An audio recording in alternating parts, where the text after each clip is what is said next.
남해군이 청사를 새로 짓기 위해 대상지 선정 작업에 들어갔습니다. 공식 업무를 시작한 군청사 신축추진위원회는 이르면 8월에 신축 대상지 합의안을 발표합니다. 지난 4.3 국회의원 보궐선거에서 여영구 국회의원은 진보 진영을 대표해 힘겹게 당선됐지만 국회 공전 때문에 제대로 일을 하지 못하고 있습니다. MBC 경남 탐사 기획인 공영자전거 누비자 운영 실태. 오늘은 그 두 번째 시간으로 누비자를 타거나 반납하고 보관하는 누비자 터미널을 집중 점검합니다. 여름철 보양식으로 많이 먹는 갯장어 잡이가 남해안에서 시작됐습니다. 하지만 개체 수는 해마다 줄어들고 있습니다. 계속해서 경남 소식 진주에서 전해드리겠습니다. 첫 소식입니다. 남해군이 청사 신축을 위해 본격적인 대상지 선정 작업에 들어갔습니다. 공식 업무를 시작한 군청사 신축추진위는 빠르면 8월에 신축 대상지 합의안을 발표합니다. 신동식 기자입니다. 남해군 청사 신축위원회가 첫 회의를 열고 대상지 선정을 위한 본격적인 논의를 시작했습니다. 남해군은 그동안 각 위원회에서 청사 신축 대상지에 대해 의견을 수렴한 결과 현 청사터와 유배문학관, 공설운동장 등의 순으로 조사됐습니다.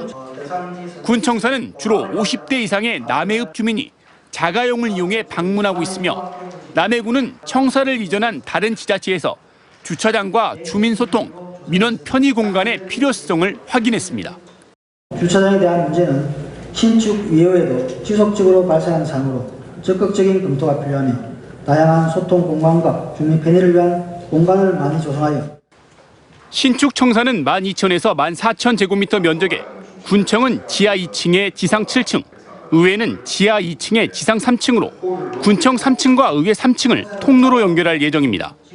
남해군은 앞으로 전문가 토론과 좌담회 등을 통해 청사 후보지를 결정하고 의회의 동의를 받아 8월 안에 대상지를 최종 발표할 계획입니다.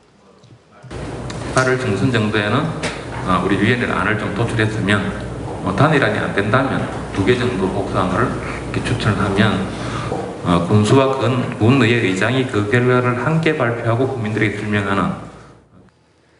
대상지 선정 이후에는 2020년까지 타당성 검토와 투자 심사 등 행정 절차를 완료하고 2021년 공사를 시작해 오는 2023년부터 새 청사에서 군정 업무를 시작할 방침입니다.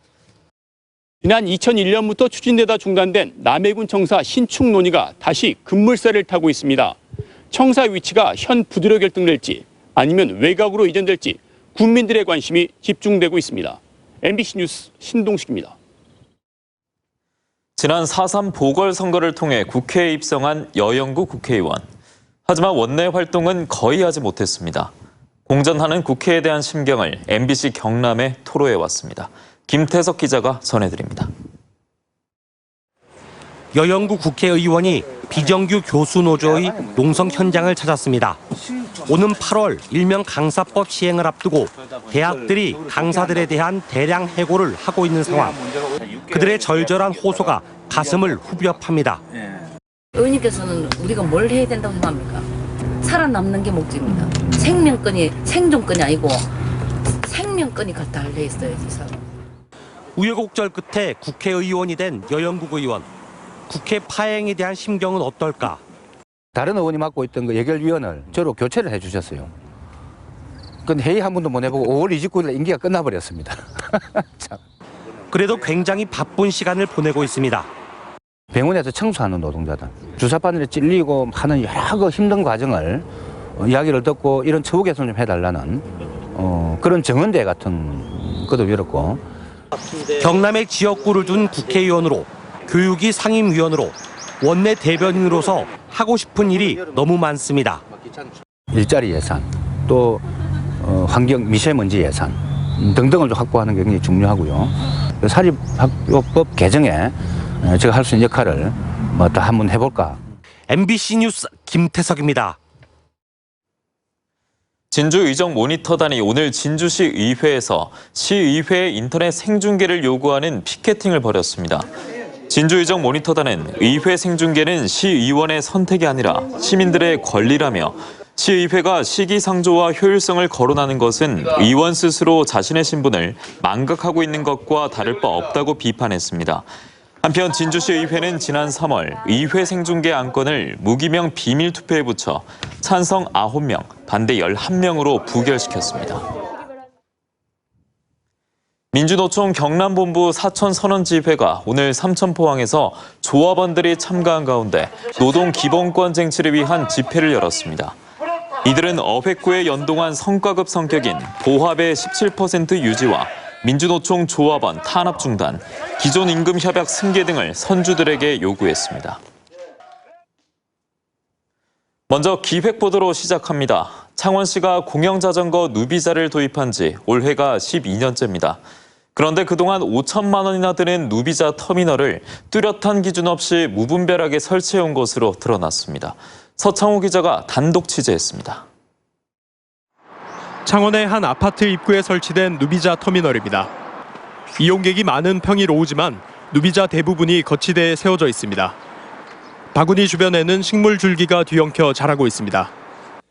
지난해 이 터미널의 하루 평균 이용 횟수는 채 한 번이 안 되는 것으로 나타났습니다. 주변에 사시는 사람들 연령대도 높으시고 또 도로 상황이 별로 안 좋기 때문에 딴 데 가려면 버스를 타는 게 나을 것 같아서. 성산구에 있는 또 다른 터미널. 아파트 입구 주변을 따라 설치돼 있지만 정작 이용하는 시민은 찾아보기 힘듭니다. 하루 평균 이용 횟수는 8번에 불과합니다. 옛날 동네다 보니까 이제 요새 애들이 별로 없고 이쪽은 또 외진 곳이다 보니까 이제 차로 많이 움직여서 자전거는 별로 많이 안 타는 것 같아요. 지난해 누비자 터미널 283곳의 하루 평균 이용률을 분석한 결과 10회 미만이 31곳, 나머지 터미널 대부분이 100회 안팎인 것으로 조사됐습니다. 터미널 중에서는 창원시민생활체육관이 660회로 가장 많았고 감계덕산 아내아파트 버스 정류장은 0.18회로 가장 적었습니다. 기준도 마련하지 않고 민원에 따라 무분별하게 터미널을 설치해준 결과입니다. 규정 같은 소문으로 존재하는 그런 거는 없고, 누비자를 설치해달라는 이해관계가 너무 많아요. 시의원님도 그렇고. 불필요한 설치는 예산 낭비로 이어질 수밖에 없습니다. 단말기와 거치대 25대로 구성된 터미널 한 곳을 짓는데 드는 예산은 5천만 원. 뒤늦게 문제를 파악한 창원시는 올해부터 터미널 증설을 중단하고 적절한 장소로 옮기는 방안을 찾고 있습니다. 대상지는 모두 9곳으로 한 곳당 이설 비용만 2천만 원이 들어갑니다. 누비자 터미널에 2중 3중으로 혈세를 쏟아붓고 있는 창원시. 기준조차 없는 안일한 행정이 예산 낭비를 초래했다는 비판을 피하기 어려워 보입니다.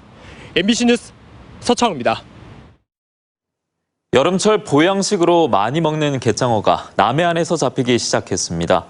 하지만 해마다 개체 수가 줄면서 갈수록 귀한 대접을 받고 있습니다. 부정석 기자입니다. 갯장어 잡이가 한창인 경남 고성 앞바다. 미끼인 정갱이를 걸어 바다에 던지면 살이 통통하게 오른 갯장어가 달려 올라옵니다. 물 밖으로 나오자 쉴 새 없이 온몸을 뒤틀며 펄떡입니다. 이달부터 고성 앞바다를 비롯해 남해안 일대에서 본격적인 갯장어 잡이가 시작됐습니다. 갯장어는 깊은 바다에 살다가 산란을 위해 남해안 연안으로 올라오기 때문에 양식이 불가능한 어종입니다. 오는 9월까지 잡을 수 있는 갯장어는 단백질과 비타민이 풍부하고 육질이 단단해 건강에도 좋고 식감도 뛰어납니다. 연안에 서식을 하면서 요 갯장어가 알을 놓고 그 알을 놓고 나면은 이제 먹이를 저장했다가 산을 끼워가지고 이제 남쪽으로 내려가죠. 하지만 갯장어 개체 수는 해마다 줄고 있습니다. 지난 2015년 1,400톤이었던 어획량이 지난해는 1,000톤 이하까지 떨어졌습니다. 갯장어를 잡는 어선이 줄었고 이상기온 탓에 수온 변화가 심해졌기 때문입니다. 지금 너무 안 잡혀. 그러니까 한 10kg에서 한 20kg 이렇게밖에 안 잡히니까 거의 우리 국내에서 소모가 되니까 수출 양이 안 나오니까 지금 못 하고 있어요. 여름철 대표 보양식으로 인기가 있는 갯장어가 어획량 감소로 갈수록 귀한 대접을 받고 있습니다. MBC 뉴스 구정석입니다.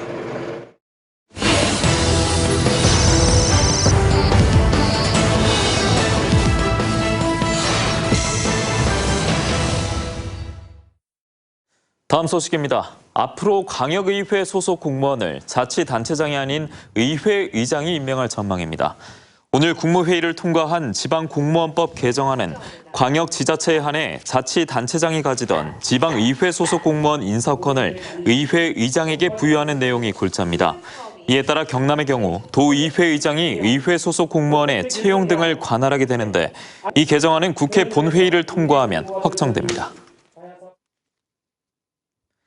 지역사회 발전을 위한 대학의 역할과 상생 방안을 주제로 김경수 도지사와 도내 일반대 총장들이 오늘 도청에서 간담회를 열었습니다. 이 자리에서 총장들은 수도권에 유리한 대학 기본 역량 진단에 대한 대책과 인재 유출을 줄이기 위한 지원 방안 같은 다양한 의견들을 제시했습니다. 이에 김 지사는 도대학 상생발전협의체 구성 등을 제안했고 오는 25일 전문대 총장 간담회도 열어 지역대학의 의견을 정부에 전달하기로 했습니다. 전국언론노조, 지역신문노조협의회와 경남시민사회단체 연대회의 등은 오늘 도의회에서 기자회견을 열고 네이버는 지역언론 배제를 철회하고 지역민에게 사과하라고 촉구했습니다. 이들 단체는 뉴스 유통시장을 잠식한 네이버가 기존 지역언론 광고 시장까지 빼앗으며 연매출 약 5조 원을 기록하고 있지만 모바일 언론사 구독 설정에서 지역 언론을 아예 빼버리고 지역 방송 콘텐츠도 철저히 외면하고 있다며 네이버는 지역민의 알 권리 보장에 나서야 하고 정부와 국회도 제도 개선에 나서라고 요구했습니다. 사천시가 본격적인 무더위를 앞두고 버스 승강장에 양심 양산을 비치하고 양산 쓰기를 일상화하는 캠페인을 펼치기로 했습니다. 사천시는 승강장용 양심 양산 700개와 부채 7,000개를 제작해 읍면동에 보냈으며 오는 24일 1차 캠페인을 시작으로 3차례에 걸쳐 대시민 양산 쓰기 캠페인에 나섭니다. 산청군이 교육부가 추진하는 검정고시 지원 사업에 경남에서 유일하게 선정됐습니다. 산청군은 국비 1,030만 원을 지원받아 다음 달부터 학교 밖 청소년과 저학력 성인 학습자의 검정고시 교육 사업을 시작하기로 했습니다. 산청군은 학교 밖 청소년을 위한 학업 지원, 직업 체험 프로그램과 저학력 성인을 위한 찾아가는 문해교실 지리산 학당을 운영하고 있습니다. 중소벤처기업진흥공단이 문재인 대통령의 북유럽 3개국 순방 마지막 국가인 스웨덴에서 비즈니스 스웨덴과 중소벤처기업 분야 업무 협약을 맺었습니다. 비즈니스 스웨덴은 2013년 스웨덴 기업의 해외 수출과 해외 기업의 스웨덴 투자 확장을 위해 설립된 기관으로 500여 명의 임직원과 57곳의 해외 사무소가 있습니다. 개천예술제의 가장 행렬을 이끄는 진주성 치타대 팀이 최근 독일 베를린 카니발 퍼레이드에 참가해 호평을 받았습니다. 제독 한국문화협회로부터 공식 초청된 진주성 치타대 팀은 I love Korea라는 주제로 사물놀이와 우리 무용을 함께 선보여 관람객들로부터 박수를 받았습니다. 한편 내년 개천예술제에는 독일 공연팀이 참여할 예정입니다.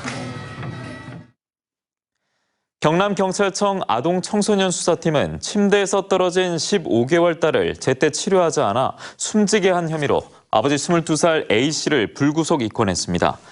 경찰에 따르면 A씨는 지난 3월 말 김해에 있는 자신의 아파트에서 잠을 자던 딸이 침대에서 떨어져 다쳤는데도 병원에 데려가지 않아 이틀 뒤 숨지게 한 혐의를 받고 있습니다. 경남교육청의 올해 추경 예산안에 대한 도의회 상임위 예비심사에서 모두 181억여 원이 삭감됐습니다. 도의회 교육위는 7,600여억 원을 증액 편성한 도교육청 추경 예산안에 대한 심사에서 경남 독서학교 건설 예산 55억여 원을 비롯해 학부모 지원실 구축 예산 2억 원 등 사업 규모 조정과 불효 불급한 예산 181억여 원을 삭감했습니다. 도교육청 추경 예산은 오는 25일 본회의에서 최종 확정됩니다. 지금까지 진주에서 전해드렸습니다. 함께해 주신 여러분 고맙습니다.